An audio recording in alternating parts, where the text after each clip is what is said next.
All right, the button has been hit, and we are here live with Dr. Andrew Swafford. And I was making apologies behind scenes because we tried to coordinate this a while ago, and I dropped the ball as I usually do. And now we're here. I don't know, many months after we first connected. Finally, have you on the podcast. We're gonna have some fun. We're gonna talk It's all philosophy. good, brother, man. It's so good to be with you, man. This is awesome. Yeah. So just few points of connection. You teach at Benedictine with somebody who is very obviously familiar with the audience, Dr. Jim Madden, colleague and friend of yours right down there. And Jim's taking October off from podcasting, but we should hope to see him back next month. We'll continue our series there. But Andrew, this is the first Jim time who just got his brown belt. Ooh, so Yeah, we're gonna have to give him a I don't mean to surprise interrupt, party. but Yeah, no, he didn't even tell me, man. What the heck? It just happened. It just happened. Yeah, no. That's snake in the grass. Yeah. Big deal. So sorry to cut you off, but man, we're so stoked for him. Well deserved, man. He's an awesome dude. Yeah, that's cool. All right, well, we will dive into that when Jim gets back. But you, first time on the show. So who is Dr. Andrew Swafford? What did you do? How did you get into all this philosophy business? Give us a little background, and we'll just open up the conversation from there. Well, yeah, I mean, I could never quite figure myself out, I guess. So I hail from Dayton, Ohio, but I came to Benedictine where I now teach as a student a long time ago just to play football. So that's what got me out here. And, like a lot of people, I kind of lived in high school for football, image, girls, parties, things like that. And just had a big conversion in college. Dr. Edward Sri, if you know that name at all, he taught at Benedictine for 9 years, and he was instrumental for me there. And just kind of give my life to the Lord and ended up majoring in theology and philosophy. And then Jim Madden that you mentioned, he actually came on my senior year. So I actually had him as a student at the very end of my undergrad and just kind of wanted to give back what people gave to me. So I went off to grad school. I had all these different loves though, like a lot of us, right? So I love scripture. That was a big part of my conversion. But I also love philosophy. I love St. Thomas. I loved it all. And so I went to Trinity Evangelical Divinity School to do a master's in Old Testament Semitic languages, and loved my time there. Loved my, Hebrew, Aramaic, a lot of archaeology, history, stuff like that. But also missed philosophy. So it's kind of a long story, but I ended up going from there. I went to Mundelein, did an STL, and I did the STD, and I was doing a lot of philosophy stuff, a lot of the importance of St. Thomas's view of nature for theology. And it's really kind of a roundabout thing that happened, but I was in close contact with my mentor in philosophy, one of them here at Benedictine, John Rio, who's still the chair of the department. And he's an old school TAC grad, principles of, it was really a blessing to kind of be formed by him and then be formed by Jim when he came. So I kind of got to get the analytic, the moderns, but kind of was formed in the tradition first. Long story short, John Rio, they had someone leave late in philosophy. And he's like, we got a full-time spot for you. It's a 1-year spot. We're going to do a search for that position. You're welcome to apply. No guarantees. So what got me to Benedictine initially was I taught in the philosophy department for a whole year. And then eventually taught kind of half in philosophy, half in theology. And then after a period, about 5 years after I completed I had all my doctoral coursework done, but it took a while to do the dissertation because I was teaching. And then moved over just to theology. So nature and grace, Bible, philosophy, like I said, I just kind of loved it all. And really at my heart is at home and kind of the synthesis, seeing the connections together. So I love Hebrew, but I love, looking at biblical revelation in light of a deeper metaphysics and from the heart of the church, if that makes sense. Yeah, very, very cool. By the way, gentle listeners, we'll do some live Q&A here. So put anything you guys want in the comments, questions, whatever, we'll jam on it. So I just want to dig a little bit more into the background. So you said you had this religious conversion. Did you have a nominally religious upbringing, Catholic or Protestant? Were you just not religious at all? I'm just curious to hear more about. Yeah, I was Catholic, kind of a name only. Maybe, we went to mass a little bit more than Christmas and Easter, maybe once a month. It wasn't anything, any serious part of my life at all. And I really had never met people with serious conviction about the faith, things like that. Dr. Sri that I mentioned, he was really the first man in my life that I ever knew that had conviction, that could kind of preach. They just really had a meaning in his life that wasn't about simply like success in sports or prestige, honor, glory. It was just something different. There was kind of some of the guys I met here too, that they were normal but different. So yeah, so I would have said I believed in God. I probably would have said I was a Christian, but it didn't really mean anything to me. So it's more of a reversion. I get it. Yeah, very, very cool. You know what? I'm just going to take this one right away because I think it will just launch us into a lot of things we want to talk about. This is from Brendan. Brendan's Mm. question is, what do you think is the link between philosophy, theology, and physical training? So you have a background in all these things. You're currently a jujitsu player. Make the case for us. Should philosophers be old school? Should we kind of strip down and wrestle uh, from from time to time like they did in the olden days, or is it all right if we just kind of live the sedentary, lifestyle, and just chop logic all the time? You and Madden did such a good job with Plato's Republic, and I'm actually reading the Republic with my 15-year-old son right now, and just all Mhm. the physical training, and then also the music and poetry. They sort of like train the whole man. I'm all for it, and I kind of grew up with the sports culture, and it was football, basketball, baseball, stuff like that. I learned a lot from sports, and in the fitness culture. But what I fell into that I think a lot of young guys fall into is I would have said all my training was for football and stuff like that. I worshipped at the altar of the mirror. Like the altar of the mirror, Mm. man, that was my God. Absolutely. I would have said, but like deep down, I knew it, man. What made me tick was the mirror in the morning, the mirror when I went to bed at night. What's changed is the martial arts, right? So Mm. because again, you don't have to fall into those traps that I did, I suppose, but like jujitsu for me has just been like next level. So um, it's not, like when I teach and I get students in like cross country or track, and again, I love my football players. Like I love reaching out to them, but like there's something about like I look back, I'm like, did I love football or did I love the idea of me as a Mm. football player? Mhm. And maybe for others it's different, but for me it was more the varsity blues culture, the glamour, the glory. So on the one hand, I think like the whole Sacramento principle, that the visible kind of reveals and manifests the invisible. Yeah, I mean, I think if you're going to live a virtuous, disciplined life, that should play out in our Yep. physicality, right? Mhm. And you can overdo it. I think you can that's like the via media, right? You can overdo it and you can underdo it, right? You can Yep. overdo it by being obsessive over, how you look, physique, stuff like that. But you can underdo it by, having a disconnect between a disciplined soul or supposedly and kind of an undisciplined life when it comes to fitness. So I think it's totally at home. I'm a big promoter of this, and it's something that I've really kind of I think grown into even more in my older years, moving out of the kind of Mhm. alter the mirror.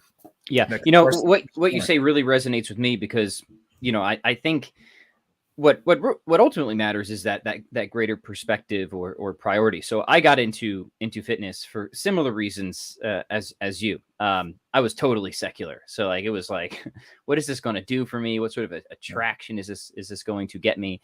And like good things came out of that. Like I lost weight, I gained a lot of strength, and ultimately went and started to build a business around it. But I also developed a lot of vicious qualities in doing so. A lot of sort of narcissism, Yeah. uh, ego comparativeness, and obsessions over things that really weren't important as well. So in that sense, like I kind of took what could or otherwise be a good thing and really soured it. Then uh, I have my own conversion. I become Catholic, and I start to have this sort of, I think, wider perspective of what the human person is, what the ultimate good for us is, and that doesn't want me to cast away the physical aspect of it, but it does cause me to want to reframe it, right, and kind of put it in a proper hierarchy and a proper ordering. So, like, I still kind of do all the same basic physical stuff I ever did. I like think I'm a little bit more intelligent now than I was when I was like 20. But the motivations and how I prioritize that against other commitments, those things have changed fundamentally. So that way, for me at least, to the extent that I'm capable, like anybody else, I fail all the time. Um, Trying to make it conducive to an overall virtuous life rather than like, okay, get some good here, but then develop a bunch of bad qualities over there. That's how I've come to think about it. What do you think of all that? Mm-hmm. I love it, and kudos to you for figuring that out early. I mean, so for me, I had the big conversion. It was like a pendulum swing. Mm-hmm. And I think for, and then doing like the doctorate and stuff like that, like I was busy, had a couple little kids in grad school, but I almost went from one extreme to the other. I mean, I think from like 22 to 30, I probably worked out about 7 times. So you just dropped it out completely. Yeah. Well, I just saw how just narcissistic, as you said, it was for me, and like I just kind of went from one extreme to the other, and Right. and I'm over the last like decade or so, I've come back into that via media. So kudos to you. I think you're exactly right, and I think you mentioned like overall, I've got 5 kids. I mean, I can't afford to just go spend 3 hours at the gym every day, right? So I've got to kind of how does everything line up? And there's ways, as you figured out, as a lot of people figured out, there's ways to do it well. There's ways to, whether it's pick up the kettlebell, there's ways to, like, you don't have to do the Gold's Gym membership and be there for, I mean, there's ways to find it fit in your life and different seasons in your life. So 100%, you're exactly right. You figured it out faster than I did. Well, it wasn't like an overnight type of thing. This is still a work in process. So yeah, don't get me wrong on that front. Nature and grace. All right. Did you want to focus on that just because it's just, an easy question? Is that sure? Yeah. You wanted like the easiest thing, predestination to tackle? Here's a question for you. What do you think is the hardest thing to work out in terms of philosophical theology? Ooh, so I wrote my dissertation on nature and grace under Father Ed Oakes, and that was a lot of fun because, and God rest his soul, he was kind of a Balthasarian, if that makes any sense. And I came in sort of like a traditional Thomism, and we kind of had this healthy tension. Yeah. Can you hear me all right? Yeah, I can. Sorry, I'm just trying to make sure somebody who's trying to call me right now knows that it is an inappropriate time to do so. It's all good. It's all good. Yeah. So hardest philosophical question, honestly, I think, and this maybe is not a philosophical / religious. I mean, I've said this to a lot of students. I think the hardest thing, so, I'm a Catholic, to believe about the faith is not even the Trinity or the way in which the infinite eternal God interacts with finite creation. That's super hard.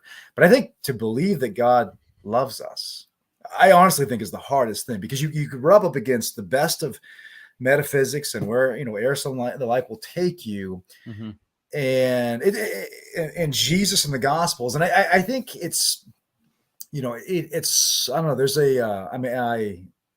I'm showing on my cards here, I guess. No, that's a good, honest answer. I want to explore this. Keep going. Come to the limits of what reason is going to do. And you might say that this is not unreasonable, but I think there's a point where we have to say, hey, you know this because of the Gospels, because of Jesus Christ. Like Aristotle's, as much as I love him, he's not going to take you there. So let's expand on it. That's really good. I want to talk about that, because you're right. This is actually a fun topic, right? There's things like, what have you thought most about versus what do you think is the hardest thing? Mm-hmm. I've thought most about the existence of nature of God from a metaphysical perspective, but I don't think God's existence is the hardest philosophical question to answer. I don't. Look, there's tricky objections, and I've spent a lot of time trying to work through those, but I think stuff downstream from that, issues concerning nature, grace, predestination, how God relates to us, I think those are a lot harder to figure out. Totally.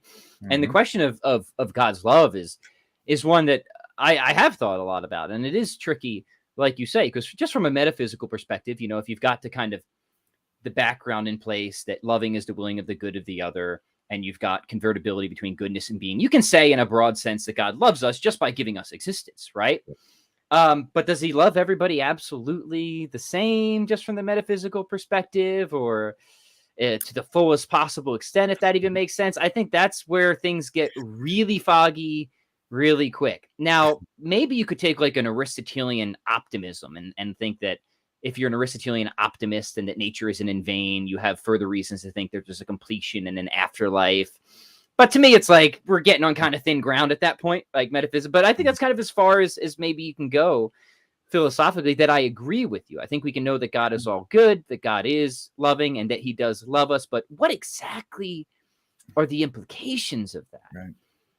I think we need revelation. I think you're right. Mm-hmm. Well, I look back at in my, like, doing the doctorate, right after the doctorate, I didn't realize it, but I think I had a crypto kind of Christian rationalism work in there. And I think it's because I wanted to funnel all of, this is, I think, the tension, the temptation to, now on the one hand, there's a unity of truth, right? So God is the author of nature and the author of grace. So there can't be an authentic contradiction.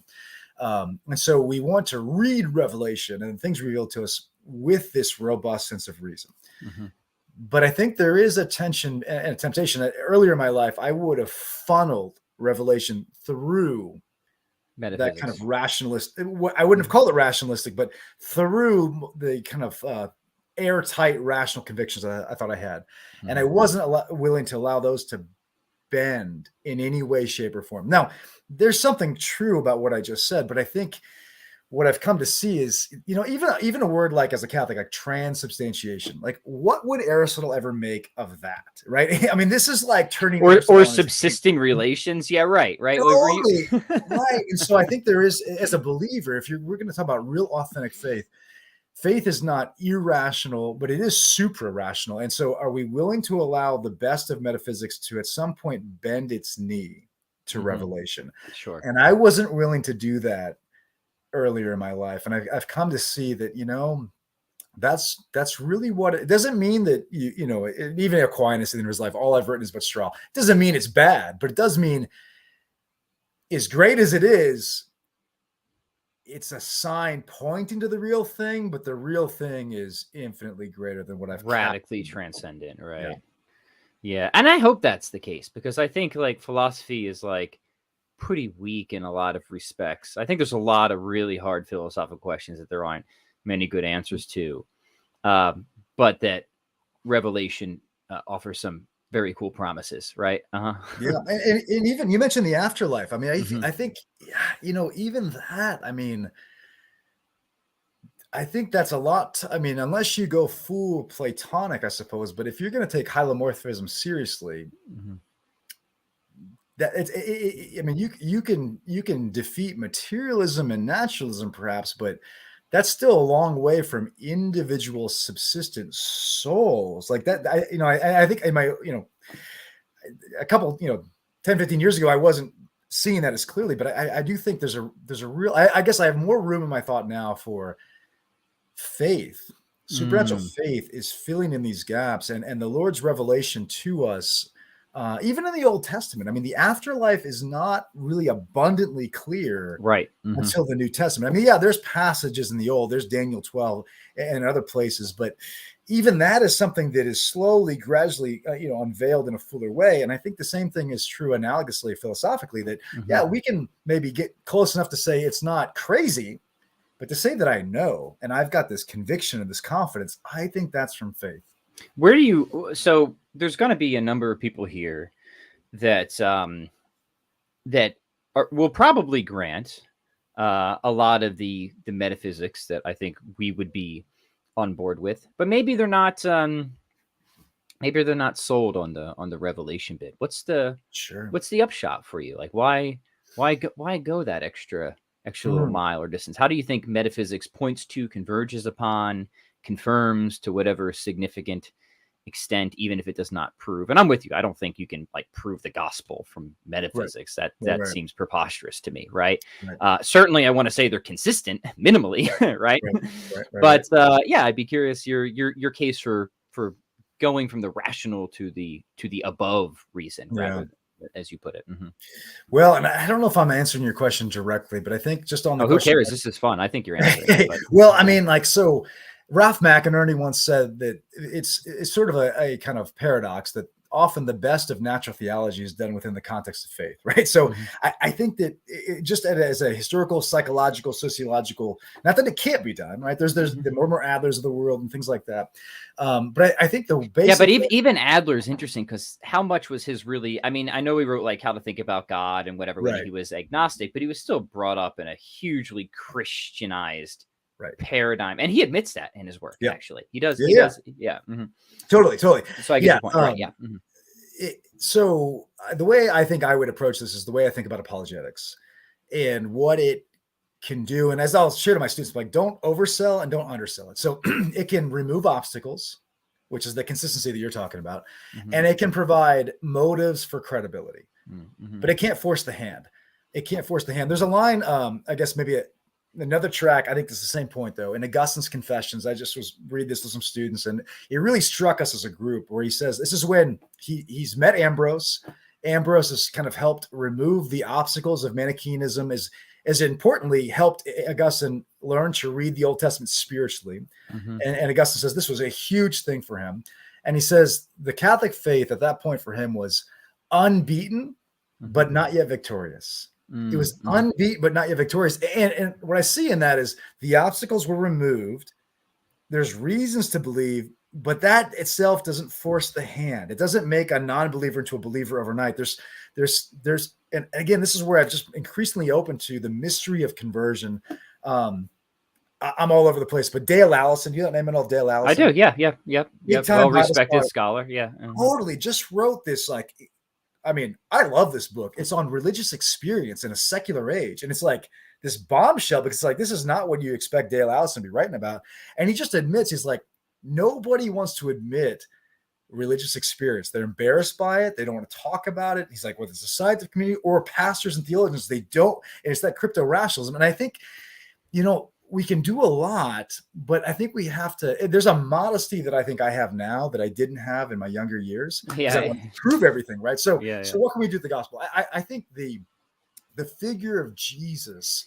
I mean, even someone like Bart Ehrman, like the whole world is taking notice of Jesus, right? Mm-hmm. People want Jesus on their side, whether it's feminist Marxism or whatever, or it's devout believers, and so I think the figure of Jesus is compelling. Now, that doesn't make me a devout Catholic overnight, but I think we can do a lot at a humanistic level. Like John Paul II, one of my heroes, he would often say Jesus Christ is the answer to the question is every human life. So there's something there about just the teaching of Jesus, the person of Jesus that goes well beyond Aristotle, but maybe fits with what the best of reason we want to say. And I think we can do a lot on the other hand, historically, not to prove necessarily, but to show the plausibility, credibility, and even things like the resurrection. Like, is there going to be a logical way out of this if you don't want to accept it? Well, yeah, you're gonna, like C.S. Lewis has this great line in Screwtape Letters that the enemy there, but it's about God, will not use the irresistible or the irrefutable, and that leaves room for the virtue of faith. And so there's always like a logical way out if you really want out. But is there a compelling way out in a way that, if you were a mechanic and you're like, hey, what's the problem with this car? I mean, there's a way of reasoning that just looks at everything and says, okay, I know that I could think an alien I know there's a logical possibility out. But I do think there's a reasonable case, which is different than saying proof. It's that unbeaten, not yet victorious. So I think we can do a lot there, but I would never want to oversell because that's important because sometimes you get a lot of this, and certainly we try to always avoid this on the show because I just don't think it's true, and I think downstream is unhelpful. Are these overly bold and extravagant claims? And and then what happens is people, and look, this happens on all sides with all positions, right? Politics, religion, whatever, right? There's just apologists out there who will make extravagantly bold, ambitious claims to an audience that doesn't know better at the time. Then they go out in the world and they read some more sophisticated critiques, and then their confidence, like, boom, plummets. Now, the position they held might have been right, but now they like feel severely shaken in it, right? And might even abandon. So I agree. It's not, especially if it's not true. It's wrong to just say something that isn't true, but I think it's imprudent as well. Even whatever somebody's intentions, however good they think they are at the time. I like the way you put it too. Undefeated but not victorious is interesting. I always like to think, it's funny because I do a lot of talking and writing and sort of worldview comparison and sort of metaphysical hypothesis testing. And then on a deep level, I think that's the wrong way to even think about God. But I think it can be helpful in things like this of like, okay, there's certain things we see, in the historical record that have a good degree of credibility and agreement. And we can kind of just ask broadly, like, would I expect to see these things if the Christian claims were true or if Catholicism were true versus if materialism were true or something like that? And I think that's a really modest but helpful way of putting it, because I think it's just like quite obvious, like these occurrences are just like far more likely or expected if the Catholic Church is true. And then you can kind of just like continue to kind of do the data collection, right? It's not just like the rise of Christian belief and whatever facts Dale Allison's willing to agree to, right? Or whatever. It's also Fatima, Eucharistic miracles, the sheer endurance of the Catholic Church. Like that might not be, it certainly isn't compelling in and of itself, but hey, if Catholicism is true, I would still expect the Catholic Church and the papacy to still be around today. And as it happens, it is, right? And the reason I throw it out there is those were the things that sort of got me, right? But it was a sort of evidential, cumulative consideration in light of a prior metaphysics that I think and still think kind of leads you to expect this, right? Even if it doesn't prove it. That's how I've thought about it. And that still seems right to me. Like, can I totally expect from metaphysics that we'll get an incarnation and atonement and it's going to be exactly? No, I don't think you can make that 100% prediction, but it fits really well, right? But I think that's the word. It's incredibly fitting. Mm-hmm. And I think, it's also not like we're predicting this and waiting to see if it would happen. There's claims that it happened. So you get these parallel tracks of metaphysics and this received tradition that that has always been historically rooted in its claims, right? Right. It's not Middle Earth, it's not Mount Olympus. And you look at someone like Ignatius of Antioch and 107 AD, his letters. I mean, what I like to do is kind of triangulate in terms of like what do I think is plausible?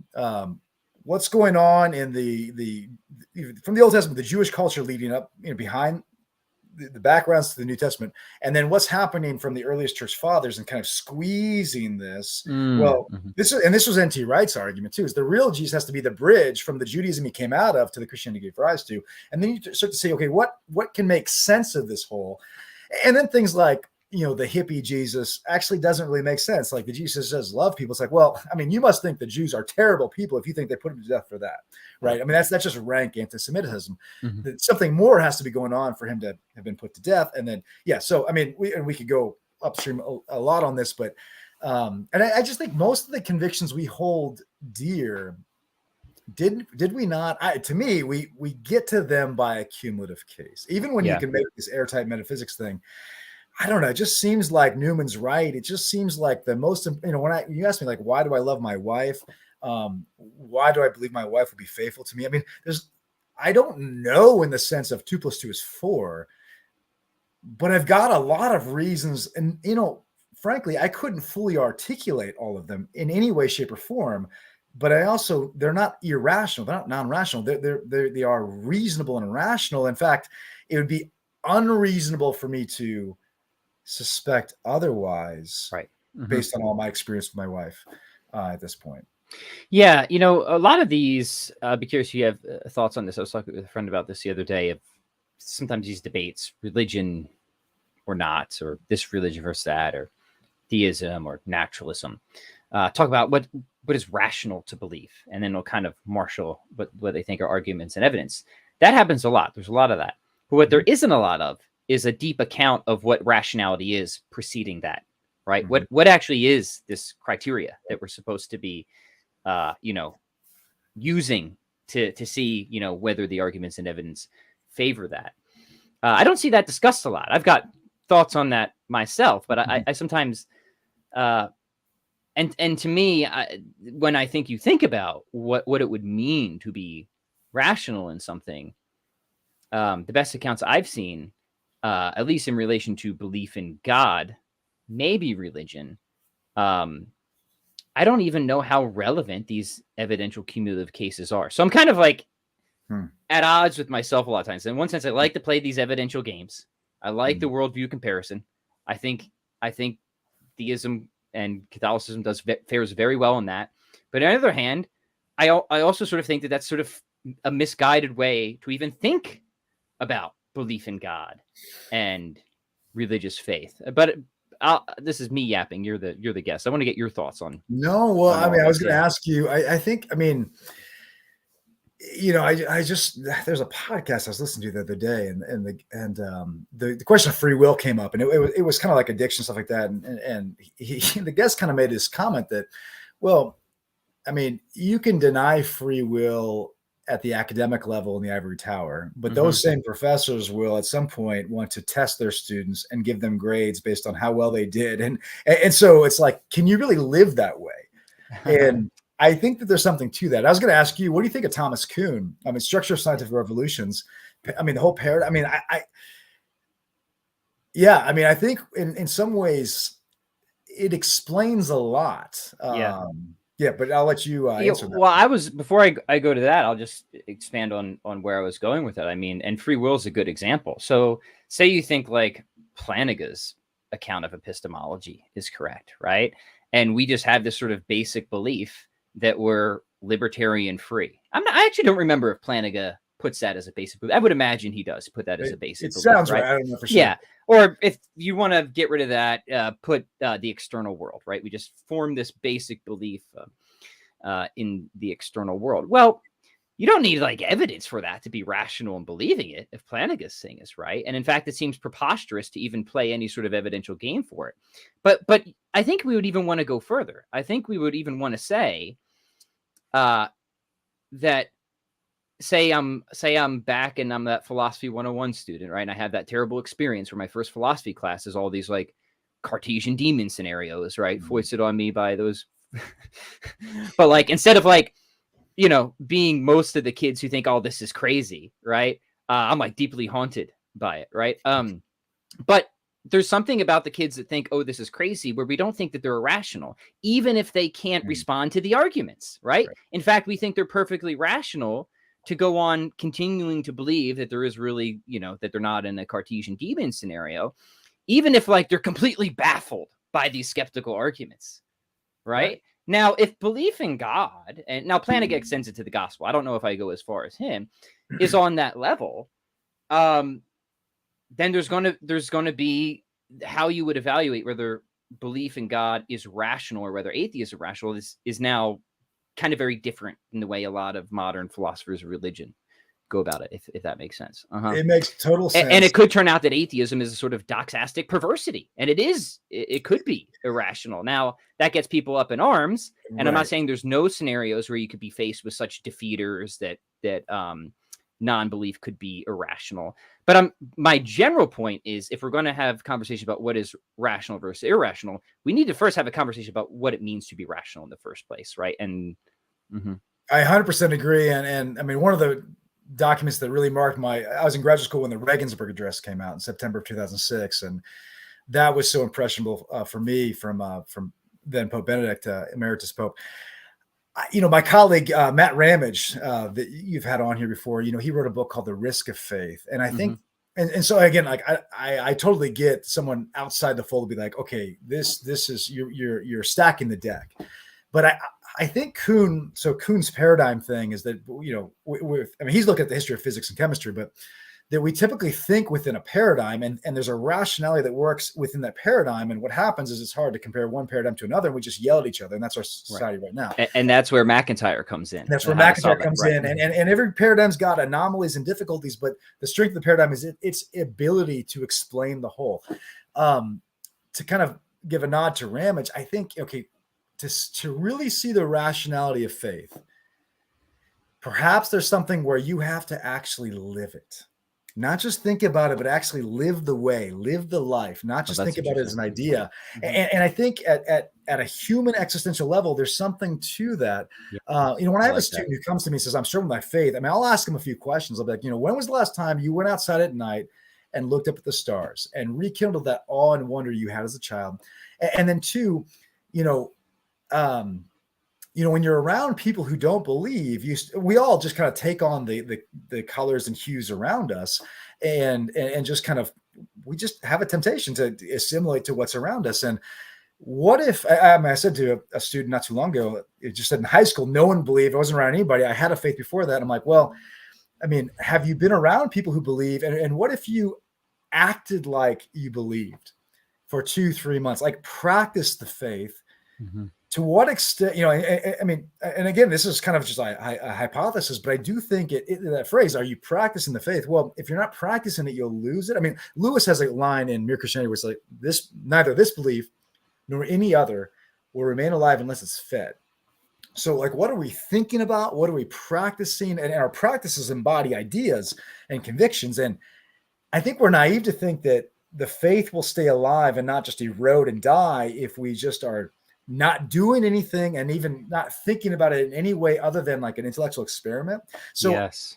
This isn't going to satisfy a lot of people. I honestly think it's largely true. I'll amen to that. I think it's true too. At least, again, I can only give my experience because that's the only experience I have. But so I converted. It wasn't entirely for intellectual reasons, but it was my quest for philosophy that really did point me to the Catholic Church. But I got to this point where it's like, without rolling out the very large scroll of my past sins, I was like, okay, I think this is true.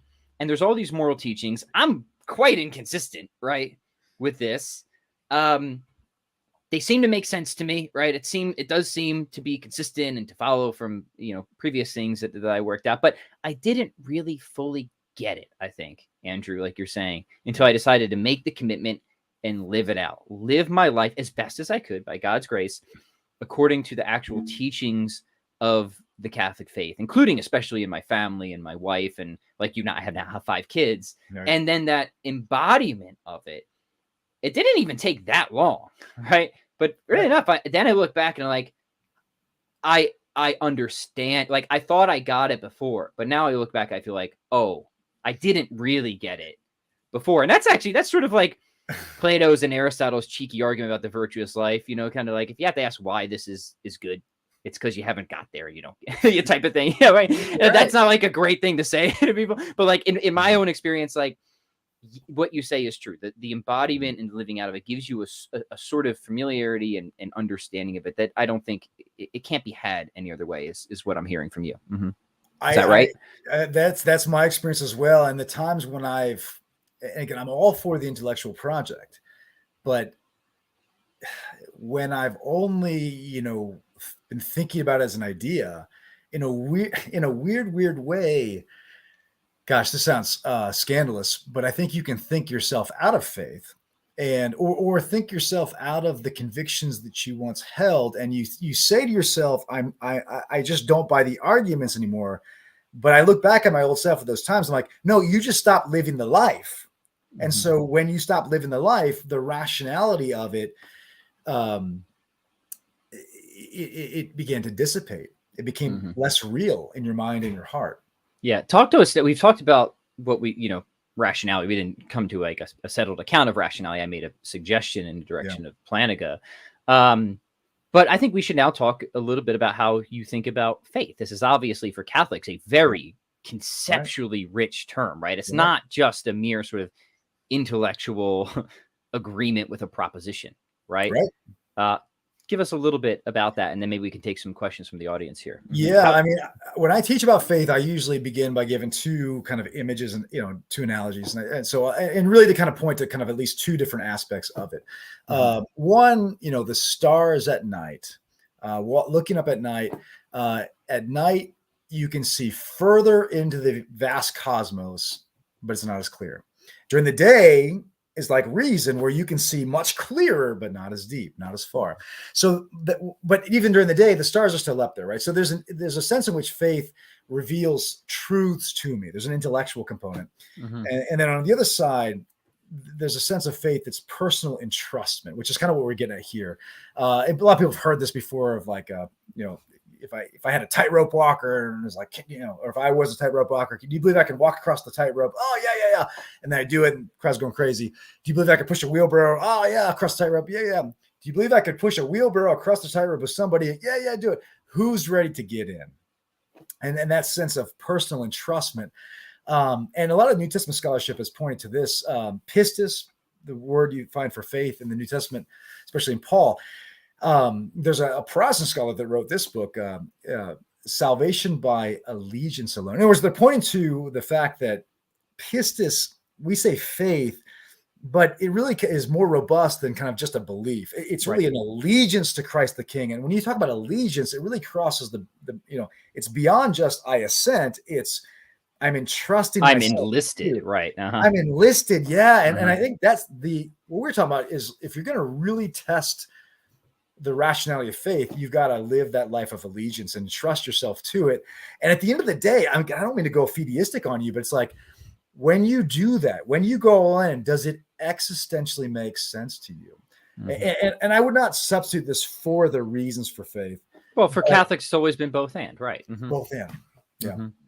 Yeah, that's excellent. You got some time to take some questions from the audience, Dr. Swafford? Yeah, no, this is rock great. And roll. All right, guys, throw in anything and everything you have. We will talk a little bit more about martial arts here too before we close out. I think that's necessary. All right, what is your take on divine command theory? Is the question here. Have you focused much on ethics or meta ethics at all? And I mean, a little bit.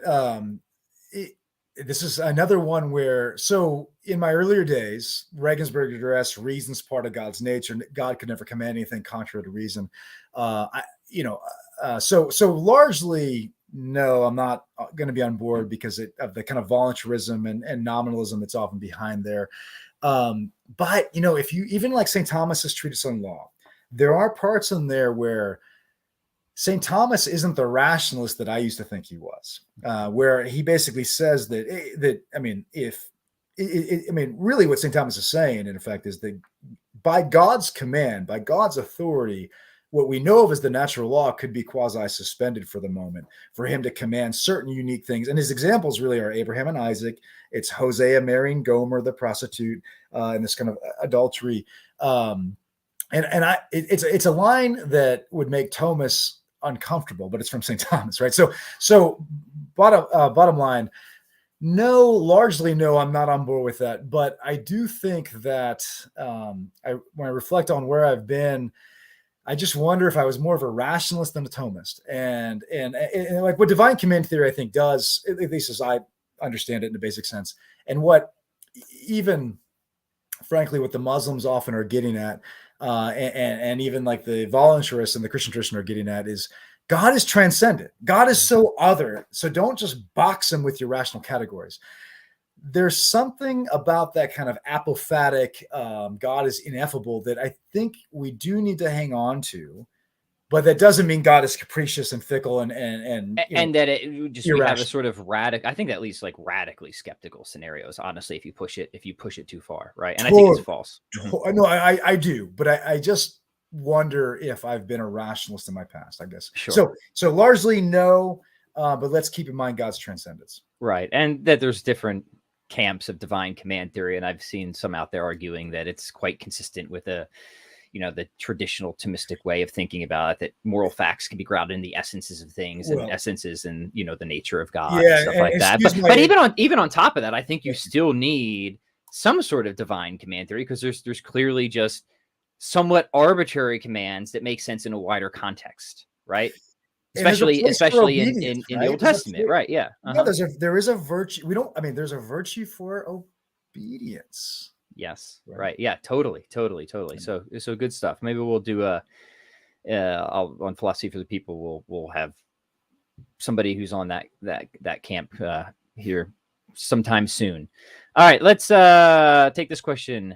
User meow says, can Dr. Swafford comment on the bizarre psi-related arguments for personal survival, mediums, hauntings, etc.? Can Catholics embrace this approach or these approaches at all? Are you familiar with any of these phenomena, Dr. Swafford? Or any broadly speaking, but is it that like mediums and hauntings are evidence against naturalism, or what? Help me out. Or maybe this is related, and Meow, go ahead and clarify if you're still on the stream. This is related to what we were talking about before, where maybe we were indicating that it's hard to adjudicate between, say, survivalism and corruptionism. If you're a hylomorphist, I'm not sure. You could take this anyway. So any general thoughts you have, we'll just accept them. Yeah. Do ghosts contradict materialism? I guess okay. I'll just say this. I think they contradict materialism. They contradict Catholicism. Is the could imagine back in my days of materialists, like encountering a ghost and being like, oh. Is this a demon? Is this? Let me take. The only way I think I would speak to it is like things like demonic activity and exorcisms and the like, and to the extent that, you might even say, why would God allow this kind of stuff happen? I think it kicks the rationalism and the naturalism out of us. I think it does. Or it could be, in one way or another, evidence for a world that's bigger than what you can see and touch, which indirectly, I think points toward the plausibility of the whole of what we're, talking about in terms of faith. And so I don't know if that answers the question or not. So it's not one that I typically go to, but I think either miracles on the one hand or supernatural phenomena, demonic phenomena, exorcisms, things like that, they point to something beyond, molecules of motion for sure. Yeah, which sort of relates to the next question. This one's from Brendan. How would you respond to people who claim determinism? How do you argue for libertarian free will? Okay, and I'll admit, I mean, this isn't exactly my area, but the way I tend to think about this, and partly influenced, well, certainly influenced by Aristotle, we have this infinite desire for happiness, for this infinite good, right? And we don't really choose whether or not to have that. If I say I don't want to be happy, I must think I'd be happier that way, right? So, I'm not really free to desire the universal good. Where I'm free is when I come across goods that are good from one respect, but not from another. So the way I really see freedom is a freedom in the face of finite goods. I don't know that that's the same thing as libertarian freedom. So I do think that I'm hardwired to desire really God. I might not know that it is God. Right. And as I go to fulfill that infinite desire for happiness and universal good, it propels me in life to seek these finite goods, and I'm free to accept or reject those finite goods because they're not the universal good. But that I would not be free to reject the universal good because that's my desire for happiness. I don't know if that's how I would start to engage that. Yeah, and certainly I think these distinctions are important in the Catholic tradition. You sort of have like, I usually call it like terminal freedom versus freedom of choice, right? And that we're meant to reach our terminal freedom, which is the beatific vision, which we would not and could not turn away from, because that is the supreme good itself, right? And that's good. We want that. It helps make sense of saints in heaven and stuff like that, right? However, as finite creatures, and our ability to consider the space of reasons and to deliberate, and the power of the will as just the ability to end deliberation and select some finite motive and make it efficacious for action. That's what the power of the will is. And once you have arguments for the immaterial of the intellect, the universality involved in considering forms and the space of reasons, I think that itself just puts materialism to death, right? And then any other arguments against that are sort of, at least from a certain paradigm, are frequently going to beg the question in favor of physicalism, right? So then you would just need some philosophical arguments against freedom of the will. And I don't think there's any good ones. There's sort of the randomness objection. If something isn't determined, it's random, or vice versa. I think that's a false dichotomy. I think there's reasons-based action, which is a clear alternative to that. I have an article, if anybody wants to read it, I'll link it in the show notes, of how I think that, and of course, if, that free will can be defended. And of course, it's just like, it seems to me that I'm libertarian free, right? And it's like, I don't see any good defeaters of it, right? And I mean, to go back to what you said earlier, I mean, I was sympathetic to those students who are like, I know Descartes' wrong here, even if I can't respond to that. But I think, and you may be different on this, Pat, but I think the epistemological question, and the same thing here, is it's not, can I know anything? It's, given that I do know certain things, given that I can make choices, what are the conditions for fundamental bedrock reality? Right. Yeah, I agree. What paradigm makes sense of the undeniability of knowledge? Right. Yeah. No, I agree. I think the radically skeptical positions are just ultimately untenable. So we have to start from the fact that we are knowers, and then try to illumine the conditions of what makes that possible. That's how I approach it. Yeah. Although, radical skepticism is fun to actually sit and try and seriously think too. Right? What else would sophomores do? Right. Yeah. And it's one of those things, like, it's either one of those things that is either going to like get somebody into philosophy for the rest of their life, or cause somebody like, this is nonsense, I'm never taking one of these classes again. Right. Right. Do you open your class with the Cartesian skepticism? I mean, not quite that. I admit. I mean, and again, and this is maybe the philosophy that I grew up on. Those things are fun, but I really do think the best of philosophy articulates and defends our common experience of the world, and shows you the extraordinary implications behind the ordinary realities that you experience every day. Yeah, that tends to be how I approach things, and that's the, I don't know if you knew the name Rick Machuga. He's kind of a local Thomist. I don't know how active he is now, but he at one point said, "Look, if square circles don't exist and nothing comes from nothing, and animals and plants exist, then we have everything we need to get the Aristotelian thing off the ground." And his point was that that common experience, that's the evidence behind it, is the same in the 4th century BC as it is today. Doesn't mean there's not some nuances and refinements, but right. No, I definitely agree with that. I mean, one of my favorite books that I've read recently is Platonism and naturalism from Lloyd Gerson. And of course, he's given an argument that he thinks like Plato refuted naturalism long ago, if you really understand Plato. But even kind of embedded in that project, he's like, look, the debate really isn't any different in a substantial sense than it was back then, right? New nuances and, different ways of approaching things. But anyway, if anybody hasn't read that book or read anything of Gerson's, I highly, highly recommend it. Yeah. It's actually a cool book because he's not just arguing against naturalism from a big tent Platonism. He's got like a big tent Platonism, right? He would consider Aristotle a Platonist. He actually wants to say that philosophy is impossible unless you're a big tent Platonist. And that's kind of the project of that book. It's pretty cool. Interesting. Yeah. All right, let's take one or two more. Here's going back to an earlier theme in this conversation. Levi wants to know, is there any way to know that God is good from philosophy alone? Or do we need religion to tell us that? Why don't you take the first whack from this one? I mean, I think it depends on how we mean good, right? Mm-hmm. So if we see that as a transcendental, that being is equal to good, then God has to be supremely good as the one who is of himself. And I think, and maybe this is part of the question, like you mentioned, I do think, and this is, I mean, the love question, like even loving us, creation,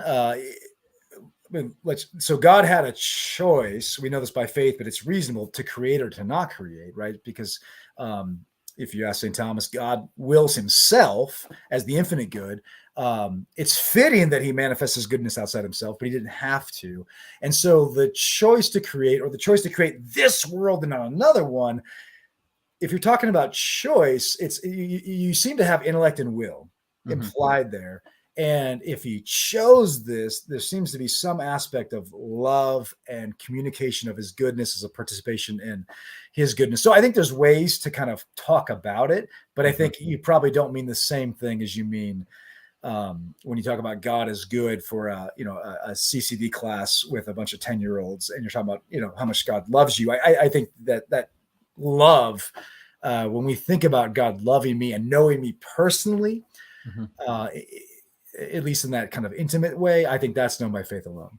Yeah, that's a really good distinction, right? So in the traditional metaphysical project, you do have this commitment, right, of this convertibility between goodness and being, right? That evil or badness is privative. It's sort of a hole in being where it otherwise should have been at the time it should have been there, etc. Right? So then if you have these traditional metaphysical arguments that can demonstrate that God is just pure, unbounded being itself, it's just going to translate right over that God is pure, unbounded goodness itself, which is cool. Okay, we've shown metaphysically that God is perfectly and supremely good, but again, like, what are the specific implications of that, right? And I'm with you, that's kind of hard to work out. Does that mean like God is really good, like that super virtuous grandfather was? No, probably not, right? Or what does it tell us about God's justice or mercy or things like that, right? I tend to kind of fall between two camps here. I'd be curious your perspective on that, right? One is like the super negative theology approach that, like, I think is absurd, right? They strip almost all meaning of goodness to think that we can't have any moral expectations of God. I think that's absurd. I think that leads to the yeah. I think we're not dealing with analogy at that point. We're dealing with equivocation, right? And then it's just radically skeptical.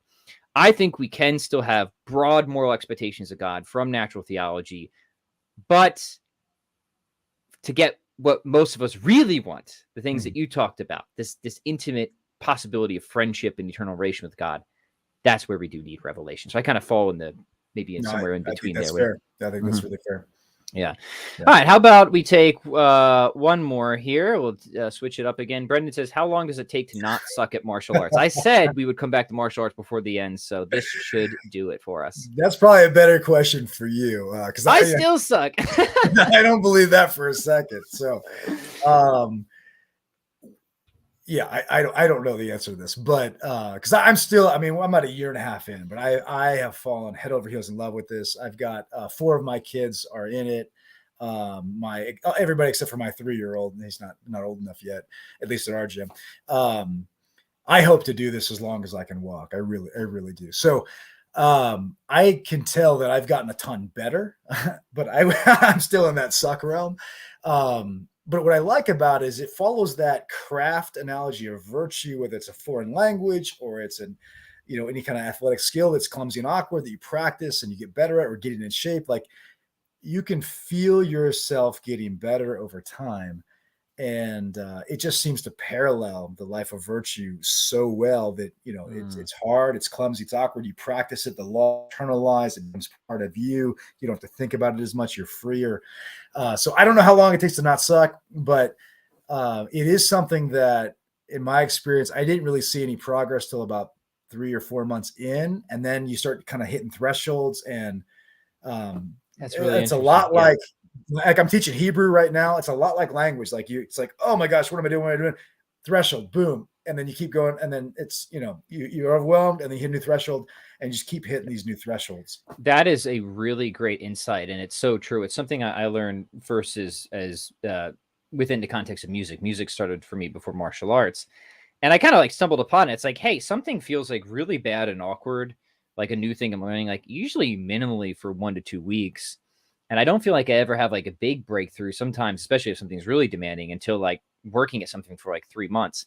And then I later stumbled upon, I totally forget the references now, that this is actually like the general run of things, right? At least for musicians, right? If something's really kind of technical and you're working at it really every day, you shouldn't really expect things to kind of snap together and all the neurological grooves and neuromuscular efficiency to be in place really for about 3 months, right? You might see, some initial improvement within the first couple weeks, but the point, and the one that you're making, is don't get frustrated by the suck at first. And it might seem like you're not making progress for a while, but then all of a sudden, like things will just kind of like snap. And Right. people sometimes expect progress to just be like this very smooth. It's not. It's usually like, I'm sucking. Then you take a little bit of a leap. Yeah. Then Yeah. you might go back down a little bit. Right. I'm sucking. Right. And then you take a little bit of a leap, right? And it's just more of Right. this like Totally. jagged staircase, if that makes sense, right? Mm-hmm. And I think the life of faith and prayer is similar. Like, I mean, like you have to build up the habit of prayer. You have to live the life before you experience its fruits. I think that's true at a human level, and I think it shows up in the faith too. But certainly here, you're right.